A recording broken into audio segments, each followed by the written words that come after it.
Okay guys, so I'm going to talk to you about just a little bit about estrogen dominance and low testosterone in men and women due to a blood sugar dysregulation. Now there's a lot of reasons why a woman would become estrogen dominant, and of course many reasons why men become estrogen dominant and low testosterone, but nobody really actually considers a blood sugar dysregulation, which is why I like to talk so much about trying a ketogenic protocol, or at least being able to regulate and stabilize your blood sugar by eating more whole foods in general. All right, so here we go. You eat carbs, the blood sugar, you eat processed carbs, and the blood sugar shoots up. And then the body goes, well, that's shooting up too high, so let's shoot out some insulin, and it takes it down, right? And then you eat some more carbs, and the blood sugar shoots up, and then the body releases insulin, and it goes down. I mean, we basically have an understanding of this, right? The problem is that you guys are shooting up and down too much. Every time your glucose drops that low, it's because you've eaten processed foods, which means your insulin or pancreatic response is to overshoot, right? So I always talk about eating 1 teaspoon of carbs every time you have a meal. Well, it's a teaspoon of glucose within the bloodstream is what the body can handle with no problem. If you keep having like chips and juice and things that can enter the bloodstream quite quickly without having to digest it that much, then the body just keeps releasing more and more insulin, which then you have a thing called reactive hypoglycemia, which is too much insulin, and it brings down your blood glucose too low, and then insulin begins to stack up in the bloodstream because now you're shaky and you're hungry, and then you eat again, and then you have the same reaction happen every time. So insulin is just driving the glucose down. And then that is turned into triglycerides, and then that is entering the fat cells.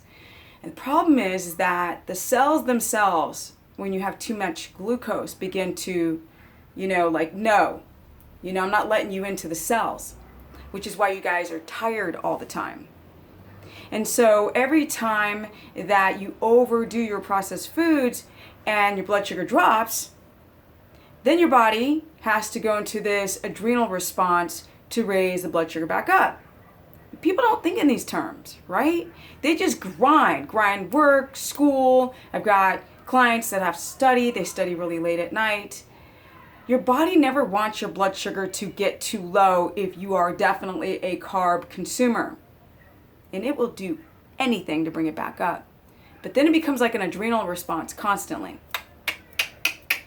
And your adrenal glands do a lot of stuff. So now your adrenals are just really forced all the time to produce energy via gluconeogenesis and cortisol, which is the breakdown of the amino acids. And I think in my last video I talked about, when you have that droopy neck, that turkey gobbler, your body's taking from the amino acids from the neck, muscles and skin, so it drops. And then women are like, oh, my triceps, and they're hanging down here, or this pendulous fat you can't get rid of. Or guys with the really stiff legs. These are adrenal bodies. And what happens is, because you go down and up and down and up, and your adrenal glands are so closely connected to your reproductive system, your ovaries or your testes, and of course women, when you go through menopause, your adrenals take over 100%. But they're over, like they're choking. So they don't do their job. And so estrogen keeps rising and rising and rising. And then you have this big, huge pear-shaped body. I know. Then you become, especially when you go through menopause or perimenopause, your body takes a hit. And men, don't even get me started. Y'all don't think you have periods? Some scientists talk about the hormonal fluctuations with the reproductive hormones. In women, we just have them at different levels. So men, you become also PMSy, and you don't even know it. Your testosterone's too low, and your estrogen's too high. And so many guys, it's freaking bizarre. It's like the feminization of men today. And then they're like on these supplements and injections and pills and elixirs and all this junk to pump their muscles back up, which is bizarre for me. People are always looking for a fix. And I'm like, eat real food, people. You don't have to do the ketogenic diet.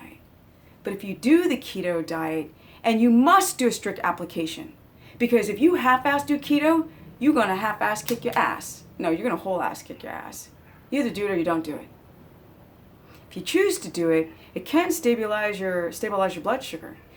If you're concerned about family members who are autism and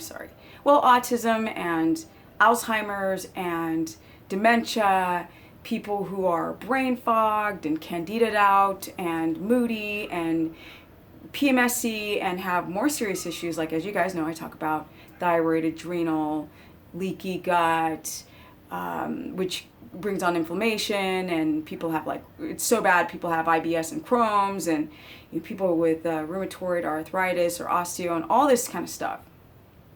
Blocked up constipation, reactive hypoglycemia. If you do keto, you stabilize your blood sugar.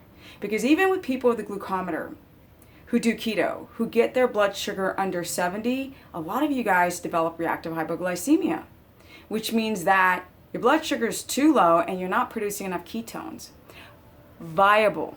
They must be viable. They have to be used within the Krebs cycle or it becomes useless.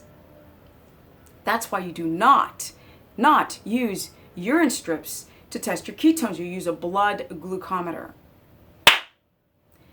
Keto is amazing for diabetics.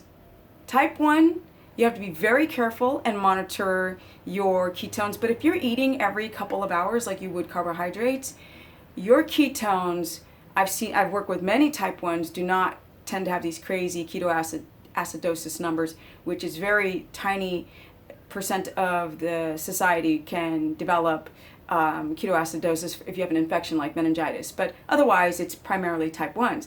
Now, type 2s generally, mostly do not develop ketoacidosis because they still produce insulin. It's just the cells are like blocking it from being used. You don't want your insulin, guys, to stack up within the bloodstream because it's going to make you fat. Not going to lie. So you want to become insulin sensitive and not insulin resistant. You want to stabilize your blood sugar to stabilize your sex hormones.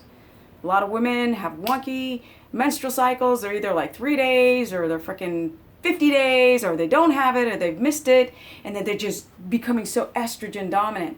And men, come on now, let's keep it real. Why isn't anyone talking about the low testosterone or the feminization of men with their jacked up adrenals that are affecting their reproductive hormones? You have to do keto the right way. People just make it a weight loss thing, but it's not. It's a health thing. It's a health epidemic. So you can't do a middle keto.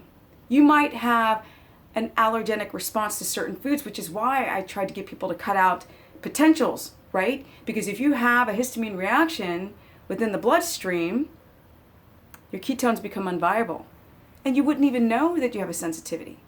So you do a GAPS protocol, sort of. You clear things out and you add things one at a time, or you rotate them. You want to be able to stabilize your blood sugar when you first do keto, so the right application is absolutely critical. If you do the wrong application, a lot of you guys develop reactive hypoglycemia, and then you start to develop the thyroid issues are already there. Let's not get it twisted, and then they become exacerbated. So just think about like why you wake up in the middle of the night. A lot of you guys, your blood sugar plummets so low that the body tries to get the blood sugar back up, even while trying keto, if you guys do not do it the correct way, and you wake up, or you're cortisol driven because the adrenals are constantly cranking out cortisol. Okay guys, if you want to learn how to do keto the right way, you know where to go. It's right here on my channel. Because I'm not going to go tell you to eat a bunch of crap and then do a bunch of HIIT training, then go intermittent fast and drink a coffee. You know what I'm saying? And there's a reason why I look like this. This isn't genetics, guys, girls. This is epigenetics. Okay, if you want to learn more, you can go to stephanieperson.com. As you guys know, I've been announcing a keto challenge, how to keto adapt challenge. Now, this challenge is not a weight loss challenge. It's not. It's how to adapt, because I want to teach you guys how to do this the correct way. And somebody tried to nag me and say, oh my God, I can't believe you're becoming a sellout. Life is such that you have to use certain methodologies to reach people. Luckily, that was the only person. I'm so excited. For years, people have asked me to do challenges, and I've always said no, because I will have nothing to do with the weight loss challenge. I will have nothing to do with it.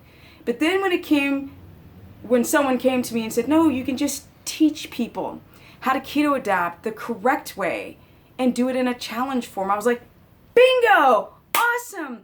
Now I can focus on amazing content because, as you guys know, when I throw up these videos, I'm just speaking off the cuff.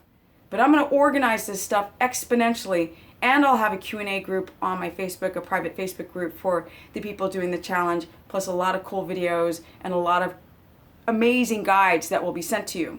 Guidelines and guides on how to keto adapt the correct way. Now you can either compete and win a consultation with me, or you could just do it to teach yourself how to keto adapt in a more safe manner and just do it to challenge yourself.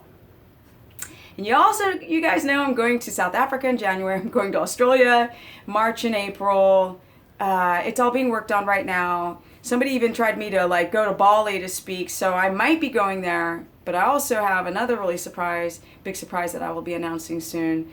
So hard work is paying off, and I'm just stoked. And I'm very happy, and you guys know I always got some energy, and this is my other second business. All right, StephaniePerson.com. You can also, and I'm also working on workouts. You can also go to my Facebook fan page, which is Stephanie the Business Person. You can go to my Instagram, which is Stephanie KETOGENIC. My Periscopes, where I do live broadcasts, which is Stephanie the Business. And it's time to peace out. It's good, right? It's good to be alive. All right, I got some energy. Peace.